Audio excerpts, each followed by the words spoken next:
This episode of From Angel to Exit is brought to you by the CEO's Right Hand. The CEO's Right Hand provides customized outsourced finance, accounting, and human resource services tailored to small and medium-sized businesses. Their services include fractional CFO, HR support, capital raising, and financial infrastructure development. They emphasize personalized engagements and expert support to drive growth and operational efficiencies. If you want to find out more, visit theceosrighthand.co. Are you serious about planning a successful business exit? From Angel to Exit is your go-to resource. Subscribe to our newsletter at eckfeldt.com/podcast for even more valuable insights. And to get personalized guidance, take our free exit readiness assessment. It's just 24 questions, and it will give you a clear picture of your exit readiness. Find the assessment at eckfeldt.com/exit. Submit your results, and we'll schedule a free follow-up call to discuss your specific situation and the best way to maximize your valuation and ensure a successful transaction. Now, back to the episode. Welcome, everyone. This is From Angel to Exit. I'm Bruce Eckfeldt. I'm your host. Our guest today, Roy Vella. We're going to talk to him about his exit story, about his exit journey, what he's doing today. He's got a lot of different experiences, both having been a founder and exited a company, but also having worked with lots of companies and other founders in their process. So a lot of good learning here. I'm excited for the conversation with all that. Roy, welcome to the program. Thanks, Bruce. Good to see you. Yeah, it's a pleasure. Before we kind of dig into the exit, I would love to just kind of get a little bit of background, just professionally. Give us the backstory on you, how you got into the business, what was the founding like. Give us a little of that, and then we can talk about the growth and the exit there. Sure. Deep tech geek. I mean, I was a math major undergrad, right? Okay. Went to grad school, got a JD MBA. Always entrepreneurial. Started a company with my brother in high school to pave driveways, like you name it, like all that kind of stuff. Yeah. And a bit of that, I think, is somewhat cultural. So I'm a inner city Brooklyn kid. You know, my origin story is New York in the 70s and 80s, which was a bit rough and tumble. It was a bit, a bit scrappy. Let's put it that way.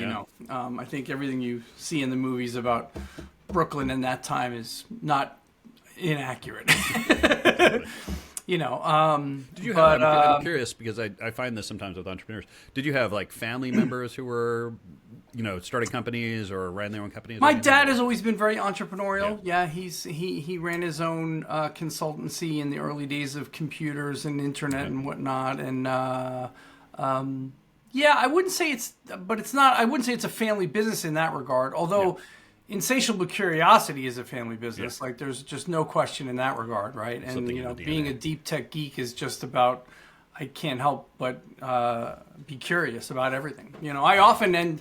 I have calls with people where at the end they go, I don't know anything about you. You just quizzed the shit out of me. And I can't help myself. I'm like, wait, so how did that happen? So wait, then you did this, but then I don't understand how these two connect. Like, well, I should have been a television interviewer because I'll just go and go and go because I'm just like, I remember that from one of our first conversations, feeling that way. Right. I mean, people are fascinating, and it's also across the board. I think I am a firm believer that I have something to learn from everybody, right? I just do not have your lens. By definition, I don't care who you are across the table. You could be a kid in university at this point. You still have a new lens that I don't have, right? Mm-hmm. So... and I think that's part of the entrepreneurial journey is that you're constantly looking, you're curious, and how do I fix that problem or blah, blah, blah. Yeah. Mm-hmm. So, and then the startup we're talking about in terms of exit was right out of business school. Okay. I tell, especially, younger folks, I'm like, your risk profile almost by definition decreases over time, right? Your highest ability to take risk is now. Yeah. And every moment from now, it's getting lower. Mm-hmm. That's not totally true. Some people retire and then are taking risks, blah, blah, blah, blah. But generally in that sort of 20 to 40 range, every day your risk profile, because you have bills to pay and family and kids and blah, blah, blah. Mm-hmm. When you're in school or right out of school, you're pretty much the only person that you're feeding, Yeah. So tell how did it come up? Was this a like business plan competition that you just turned into business? Was this a no? So and there probably weren't even business plan. This is back in the day. So this is like 98, and a classmate from business school had an idea and came to me, and I liked it. And the company was called Net Abacus, and it was QuickBooks Online about 5 years before QuickBooks went online. And this is the early days of the internet.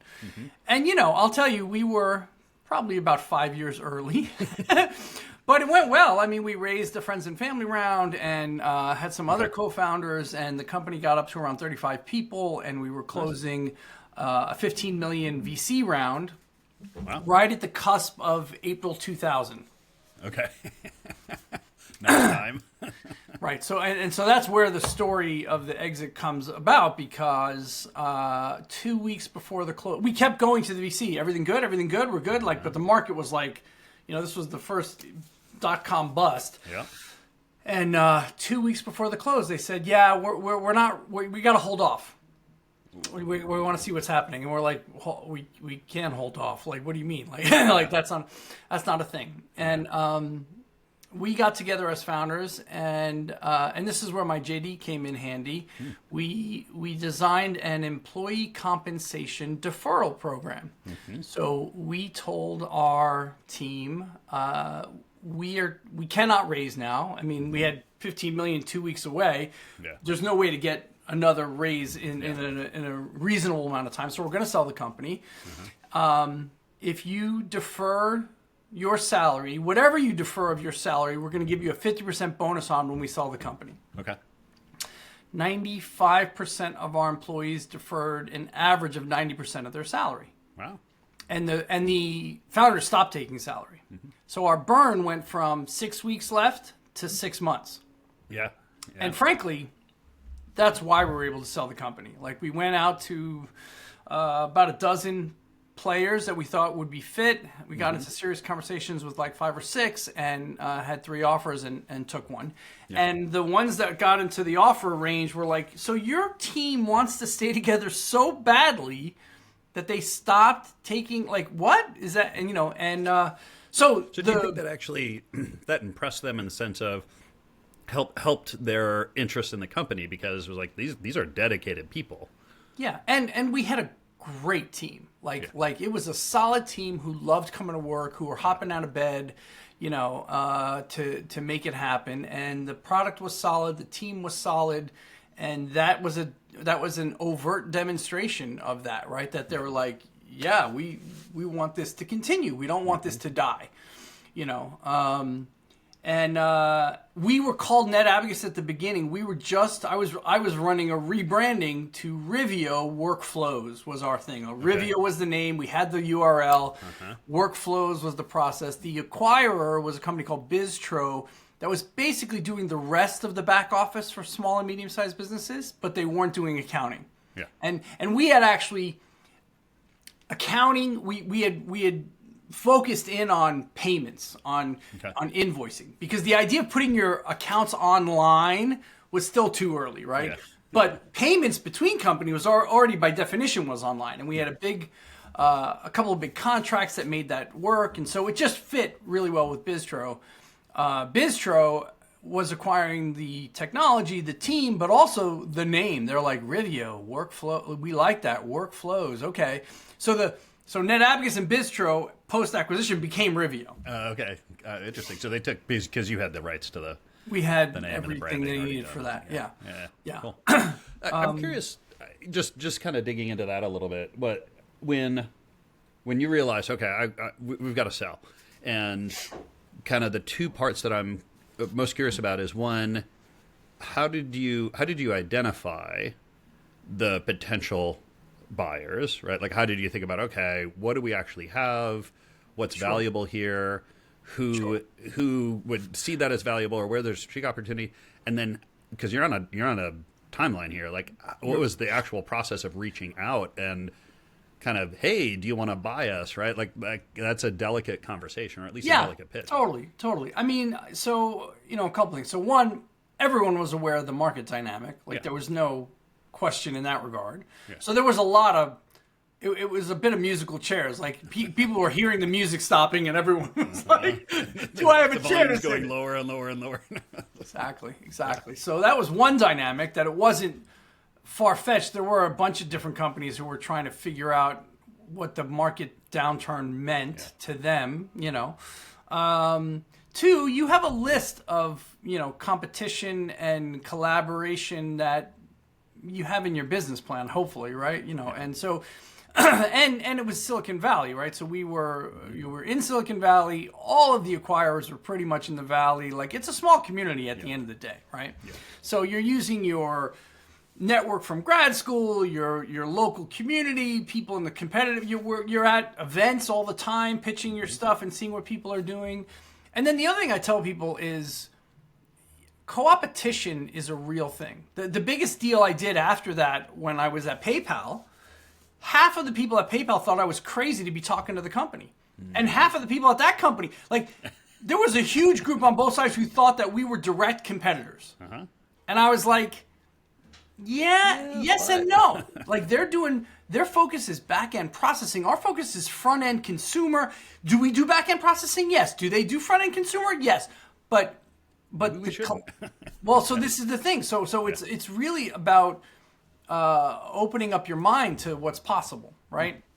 And where you're focused and good at what you do, right? And the funny part about that is that's more about a deep understanding of operations, of what you're doing versus what's necessary versus what's sufficient, right? Like, so that necessary and sufficient thing.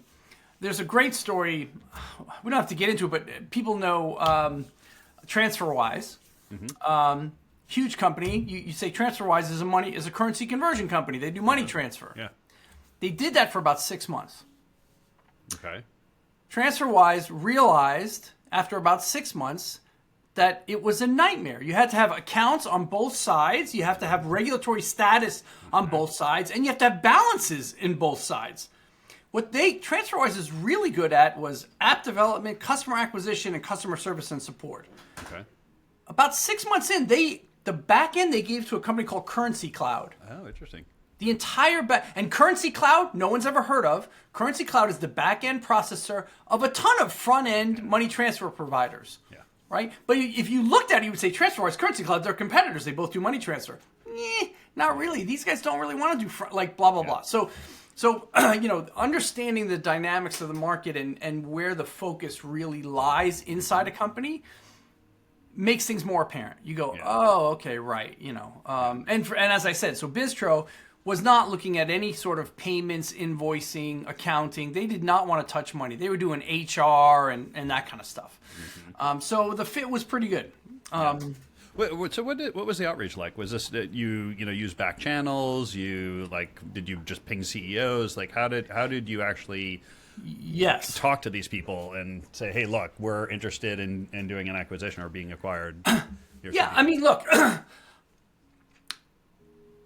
I tell everyone, trust is about a feeling of transparency, right? Okay. So the more upfront you are, now you'll have other people who tell you that that's a bad negotiating tactic or blah blah blah.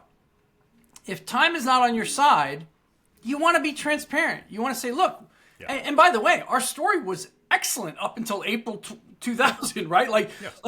And we had a term sheet for $15 million. Like, I mean, it was like we were on a path, and we were just very and so it was being transparent was in our favor. Yeah. Right. So it was, this is the situation. This is how. But we have a solid team, and here's what we're doing, and here's what we expect to do, and here's our plans. And by the way, our staff really wants to stay together. Look at this employee compensation deferral program that we have. And then, a lot of it in the early days of an acquisition, I mean, we were an early company. We had, a few dozen people. It's fit, right? Like, there's a lot of fit questions, and how do you integrate into the other company and all that kind of stuff. Yeah. But the reaching out, you have your list, and then how do you know them, right? I mean, LinkedIn was early days, but we still could connect the dots. Like, okay, I'm going to go talk to this person, and went out and put feelers out and started to have a conversation. Yeah. And again, we merged with a company that was slightly bigger, slightly further down the road, who saw this as an accelerator, right? Yeah. They brought in another team that worked to grow their business, and expand their footprint. Yeah, just move them another 6 months down their path. Exactly. What and what was your cap table like at that point? Like, what was the ownership? Well, friends and family, because we hadn't brought in. It was friends and family at the time. so there wasn't a whole lot of complex, aligning your owners and all that kind of stuff. Exactly. Everyone was fine to just like, I can get some money. Yeah. Well, and again, market dynamics, right? Like everyone was aware, like, oh crap, like what's going on in the valley now? Like things had shifted. Yeah. And everybody felt it. It was an earthquake. You couldn't avoid it. Everyone was like, yeah, did you feel that? I felt that. How could you not? What any particular kind of interesting or complicated parts of the terms of the deal in terms of either transfer of things or staying on or integration or post transaction? Well, I mean, so post transaction, you go from being a founder of the company to being an employee of a new company. Mm-hmm. That's an adjustment some people don't make well. Uh-huh. You also go from sitting at the top table to sitting at a middle table somewhere, right? We did not. None of us took. We took executive positions, but I wouldn't say we were on the leadership team of the company, right? Like, in terms of the founders and whatnot. And then we sort of operated independently for a while. So this is the other interesting thing about acquisitions. It really, the personal dynamics make a difference, right? Yeah. Some acquisitions merge right in and there's no trace of the other company. Some of them, so we were very separate for most of the time so most of us had a year earn out. Okay. And most of us stayed for the whole thing. Yeah. One of our original employees, I'm not certain right now if she's still there, but she was there for decades after. Wow. like crazy. Found a home. Yeah, found a home and just stayed. So I mean, it varied a little bit, but it's a shift, right? It's a shift from knowing all of the key things that are happening to not really knowing, and you got to let your baby go to a certain extent. You're like, this is not my baby anymore. This is their baby. They, now you're adopted into the family. You're a bit of a foster child. You're like, okay, So that dynamic. It changes for sure. Yeah. When you originally did the deal and you had that 1 year term, what was your mindset?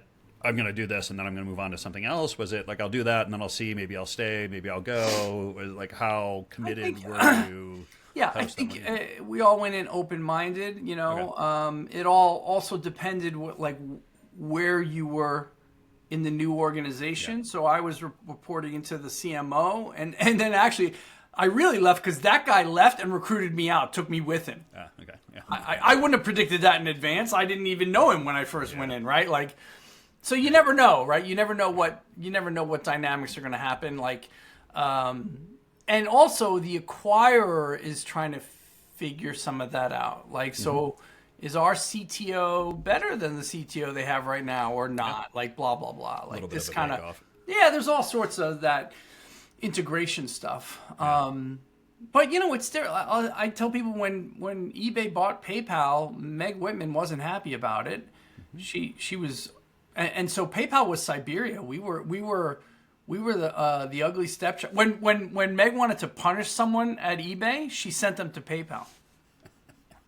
Yeah, I'm not even joking. Like, and when we recruited, so we would have open positions at PayPal that eBay people would apply to, like an internal application process. Yeah. And openly, not hidden. When we recruited someone and said, "Okay, great, you got the job. It's going to take 2-3 months to de-eBay you, but you'll be fine after that." Like the cultures, somebody. The cultures were very different, and never changed. Like, just stayed separate. Yeah. And also, by the way, that's why PayPal could be spun out, because it was never integrated. How? I mean, do you feel that was just worked out well? Was that strategic? I mean, did someone look at that and say, "Hey, we want to keep this separate because we do want to be able to unwind this at some point. Yeah, you'd love in retrospect to say it was strategic. It was also a bit personal. Like Meg made an offer to PayPal. PayPal declined the offer, went public, and a year later, Meg had to buy for twice the price she initially offered. She wasn't happy. Like it just didn't. There's a lot of personal dynamics. But then of course, eBay bought PayPal, eBay bought Skype, and then spun them both out again, right? Yeah. You never know where it's gonna go. So sometimes it's strategic, sometimes it's just people being people. Yeah. So this whole experience with this first company, how, I guess, what were some of the positive things or things that you learned that you were able to kind of successfully apply to kind of, your subsequent decisions and things? And then was there anything about it that, left a bad taste in your mouth or anything, or gave you pause to kind of take risks or to, get back involved in these games? I'm kind of curious how these things affect people in terms of their decision making and how they approach new ventures. Yeah, I would say there's humans. Humans are humans, and emotions are an essential part of humans, and emotions are part of the game. Mm-hmm. Like, you may come in, and a lot of entrepreneurs come in with a very analytical view and an analytical lens and a logic-based lens. And certainly tech. Certainly tech folks. That's what, exactly. So I'm talking out of Silicon Valley and technology. You're a fashion startup or something like that.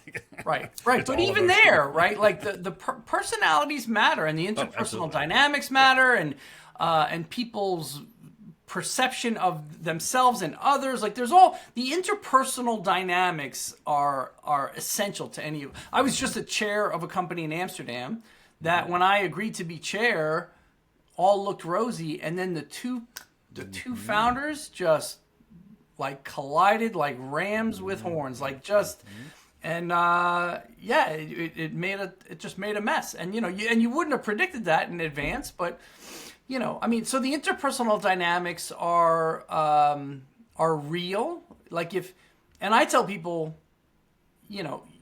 people may not realize the bulk of your neurons are between your ears, but you have neurons in your heart and in your gut. Yeah. And so this whole sort of old wives thing about gut feel and what do you feel in your heart, like there's real processing going on. It's not just sensory input. There's input there, and I tell people you got to trust your gut. If something feels off, that phrase, can you go forward? Yeah, but be aware you've introduced risk into the equation, right? It's just as simple as that. Yeah. And is there anything you've done there that I guess? I mean, I think that's great. Just general advice. Is there anything that you do, like I guess systematically to kind of check in? Like, do you have some kind of set of questions that you ask yourself, or you take a walk around the block and just let it soak or something? I don't know. Is there some way that you actually check in with some of those things? Because I think it's really interesting. Yeah, I mean, so talking it out is a phrase that also to your partner, to your co-founders, and I tell people you want to be as transparent upfront as possible, in the sense that I'm all in, but I'm concerned about this. I see our biggest risk as that. I'm worried about I don't think it's a deal breaker, but I want you to know and so I tell people being forthright. I mean, maybe it's a stylistic thing, and maybe it's a Brooklyn thing. I'm just going to tell you what I think, but I think it reduces risk moving forward. Yeah. Right? Because then other people feel free to talk about it. They go, yeah, you know what? I had the same feeling, and how do we address it? Trying to be proactive, I guess, is the point. You can be reactive, you can ignore your gut and then wait for the shit to hit the fan, or you can be proactive and say, maybe we should move the fan. What do you think? Or whatever. So I do think that in my experience, the more transparent you can be, the better. And I'm not saying,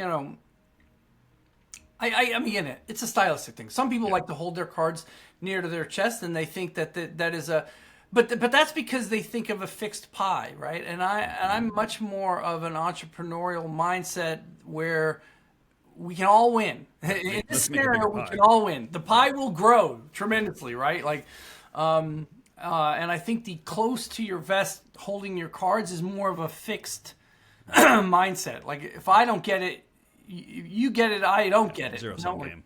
Yeah. Thinking. And it's,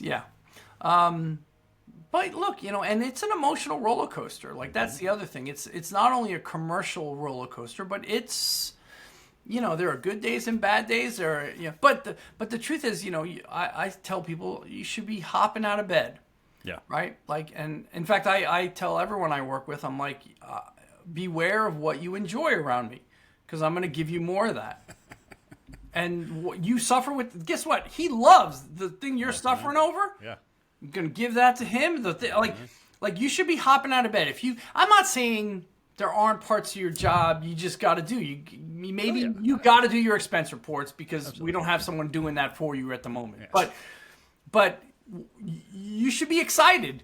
Yeah. Because when you're excited, time stops. You enter flow, and off you go. Right. And if you're miserable, that's not. Life's too short. Yeah. So. Misery doesn't put you into flow and make you productive. So, and I think that applies to yourself as well. Like outsource, send what you're not good at to others because they're good at it and they love it. I'm constantly finding ways to offload to a VA, to like somebody who's, my general rule is it's a 10-to-1 ratio. Like, even if it's going to take them 10 times as long to do as I can do it, I still have them do it because the value that I get with that hour back more than pays whatever it costs them to spend 10 hours doing it. Right. Yeah. And by the way, that's hard to do. I'll tell you a crazy story that is less entrepreneurial, but so RBS, Royal Bank of Scotland, recruited me out of PayPal. And so I was the senior executive, so I had to have an assistant. In the Valley, very few people had assistants at that point. Like, you ran your own show. Yeah. Maybe the CEO had a chief of staff or an assistant of some sort. Uh-huh. And so I was like, I don't need an assistant. And they were like, no, it's like a requirement. Like, you gotta. It was cultural too. I was in London. Yeah. Blah blah blah. My assistant was awesome. Yeah. And she pulled my calendar out of my hands. She pulled my, but once that happened, I would come in and she's like, it's his birthday. They're having a challenging day. Like, she would, and her ability to take things off my plate without me even wanting her to do it was incredible. Yeah. It's like a mind meld. It's a mind meld. Yeah. And I was very reluctant. And after I learned my lesson, I was like, wow, okay, like, because it's just what you said. It gives you back an hour that you didn't realize you were wasting, right? Absolutely. And, and my calendar, like, I liked owning my calendar and my email and everything, but my calendar would shift. The calendar I went to bed with was different than the one I woke up with. And I was like, hey, what's going on? And she's like, I had to bump them to move this. Like, I'm like, great. Trust. And again, that's trust. That's transparency. Like, we were clear about that, So even at the startup phase, you can get someone who can be your right hand and do that kind of stuff, and that can be invaluable. Well, especially in today's world. I mean, it's so easy to find, remote resources. And I do it for all sorts of things. I mean, I pick a kind of an area of my life, and I find different people to do different things so that I can kind of optimize and create problems. Sure. I'm curious in terms of the experience that you had with the whole sale and that process. Like, what has carried with you in terms of how you approach just kind of business and entrepreneurship and like putting together, whether your own companies or advising other people, like how has this kind of shifted your approach to how you kind of think about strategy and business and kind of preparing for exits or thinking about exits and then how you manage that process?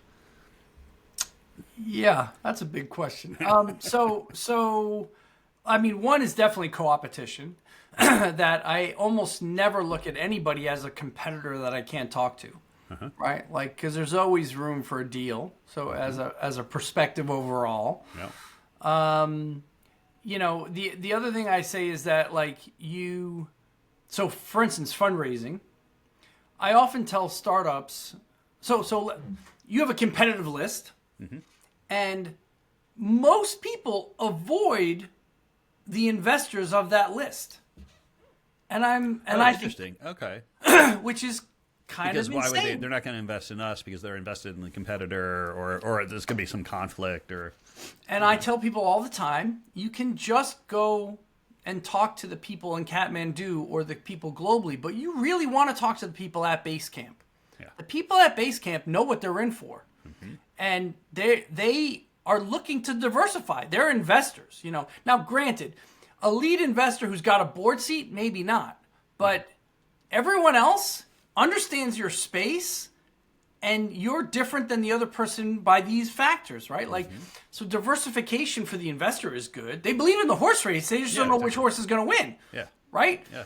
And I'm like, that's your starting list. Like, now, again, if they're very, very close in, maybe not. But the truth is, you are different. You think you're the same, but you're different companies, and there may be an opportunity for a deal or a merger that investor is the key element in both those companies, right? Yeah. So I'm like, and most companies, by the way, brag about their investors on their About page. So go to their About page and get the list, or go to Crunchbase, or go to LinkedIn, or go.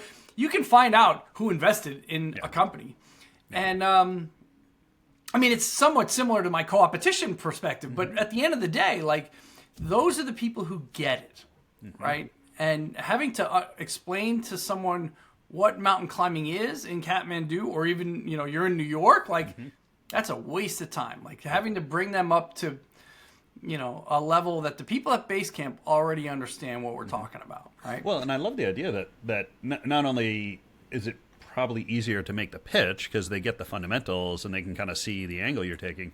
Right. But they're actually more valuable because, in a sense, they actually have a lot of experience and insights and actually have the contacts, right? Like the idea that they could actually broker some kind of, JV, merger, acquisition down the road.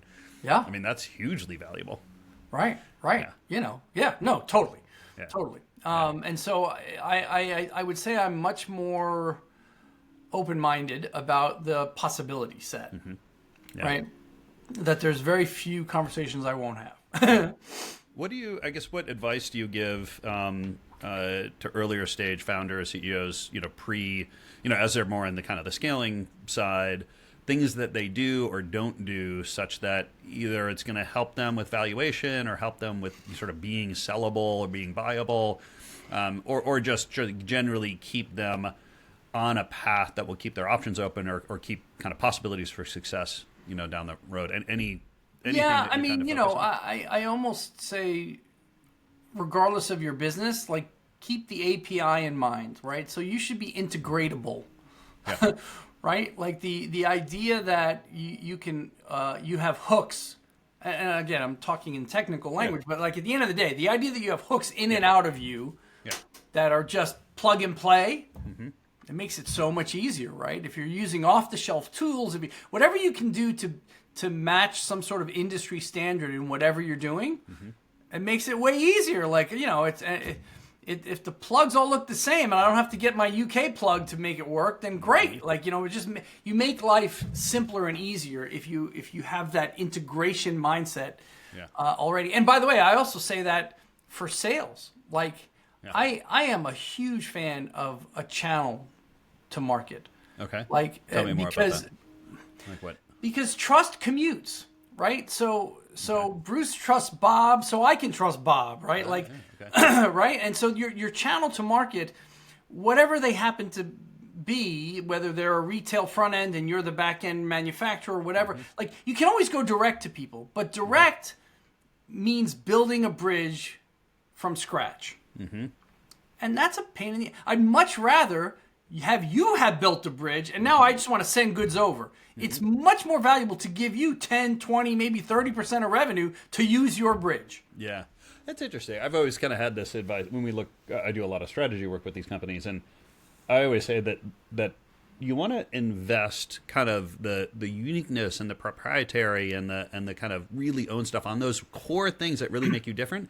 Everything else, find the off the shelf, find the open source.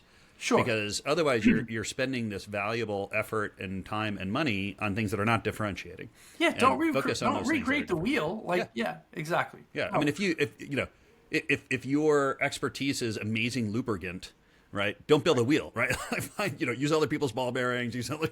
Just focus on the lubricant, right? Yeah. Because that's your unique difference, and then it actually makes it easier for you to get out to market because it is standard, and you're able to plug into everything, like you said. Yeah, and that's super valuable. And the fact that humans trust does commute. Yeah. Right. Like you make an intro, and I already have my baseline layer of like, can I trust this person goes up because I have relationships are contiguous, right? Like, and that's the, and I think that's part of the mindset in the early stage, especially, is like the less you can do to deliver the value that you provide, the better. Like, I mean, it kind of goes to the assistant thing we're talking about as well. Like, focus on what you're hopping out of bed for, and let the other people do, and recognize and appreciate that, right? Like, know that that's a very it's a go to lubricant. It lubricates the channel to market, and it makes you more viable. Mm-hmm. And it makes partnerships easier, right? The more that you have an industry standard format in whatever you happen to be doing, great. It just makes you look more palatable to both work with or acquire. And I also say, like, the most likely acquirer, if you're not going to go public, is people you work with. Like, it's already your channel partner, right? Like, so let's talk about that a little bit, because I think that's something that I certainly find a lot of kind of earlier stage companies, particularly first-time founders, they're so focused on the internals of the business. They haven't really developed a good external kind of view, set of relationships. And I think, like you said, ultimately, that's oftentimes where you're going to find buyers or you're going to find access to buyers. Sure. What are some things that you either suggest or you see, good founders do or good executives, good leaders do in terms of developing those external relationships, either in terms of like how they do it, any patterns or kind of routines that they have that help them build those networks? Yeah, I mean, you're the lead salesperson. As a founder, you are the lead salesperson of your company, right? And so, do podcasts, go out to events, literally, like getting out there and talking about the business and talking, being at the conferences, being out in the street, like pounding the pavement is a huge part of the entire thing, whether it's investors or partners or channels to market or employees. Yeah. The public presence is essential. Yeah. Right. And so, I tell people you want to be a comfortable, confident public speaker. Mm-hmm. I only half jokingly tell people that for all my higher education, improv training was by far the most valuable, right? Like the ability, because we are storytelling and digesting creatures. That's what we do. We've been doing it for hundreds of thousands of years. And we used to practice every night. The fire would go up and everyone was telling and receiving stories. Mm-hmm. And then radio and television and movie and TikTok, and we have become largely receivers. Most people do not practice their storytelling skills. Yeah. And as a founder, you're the master storyteller. You are, from the very beginning, when you get your first employee or a co-founder or your first angel or friends and family, you're telling a story. Yeah. And stories are well understood, well structured things, like the arc of a story, and status and language and speed, cadence. Emotions, like there's exactly. And so improv training alone is almost entrepreneurial training I'm not saying every improviser is an entrepreneur and vice versa, but having that training works. Yeah. Like it works. Understanding status, understanding stillness, understanding silence. Like there's so many dynamics to a story that are about how you present yourself and your company. And I tell folks, and by the way, you could be a founder and not have any of those abilities, but then you got to hire the front man. Like maybe it's a co-founder, maybe it's not a co-founder, maybe it's your chief marketing officer. but there's Someone's got to do it. Someone's got to do it. Yeah. That job is a real and essential job that has to happen. So I'll post to the newsletter for the podcast here when we launch the Improv for Founders program. I sense that coming. Yeah. Well, I mean, again, it's how you leave people feeling that makes them go, wow, okay, yeah, I want to get on that train. Mm-hmm. Right? Like that's the essential element. It's not your chart showing your 5 or 10 year projection of the future, right? It's more like, okay, this is going to happen, and I want to be part of it, right? We're at time here, Roy. This has been a pleasure. We've covered a lot. Really, thank you so much for the stories, for the conversation. We covered a lot of great things in here, a lot of great takeaways for folks. If people want to get a hold of you or get more information, what's the best way to get that? Yeah, I'm blessed with a very unique name, so pretty much Roy Vella at anything. So just take the space out and you'll find me. On LinkedIn, it's Roy Vella. On Twitter, it's Roy Vella. On Roy Vella at Gmail, like you name it. Like I'm pretty easy to find in that regard. And we didn't talk about AI at all. That's a miracle. That's all I talk about these days. We'll do another episode. Yeah, but yeah, happy to connect and I love the creative problem solving as I'm not sure I said this before, but mentor, advisor, board member, angel, like I do all of that. I love that. I'm sort of industry independent. I have ended up on boards that I never would expect, but just because the founder was like, can we talk more? And I was on a maternity clothing company. I know nothing about fashion. First-hand experience, I can tell. Right? I mean, so you never know. But I love to help. If I can help, I can help. And as I said, I feel like I've got more to learn, right? So happy to have conversations with whomever. That's perfect. I highly encourage everyone to go check out your source of information. Lots more to you than we got a chance to get into here. So I appreciate it so much. Thanks for taking the time today. Yeah, great. Thanks, Bruce. Pleasure.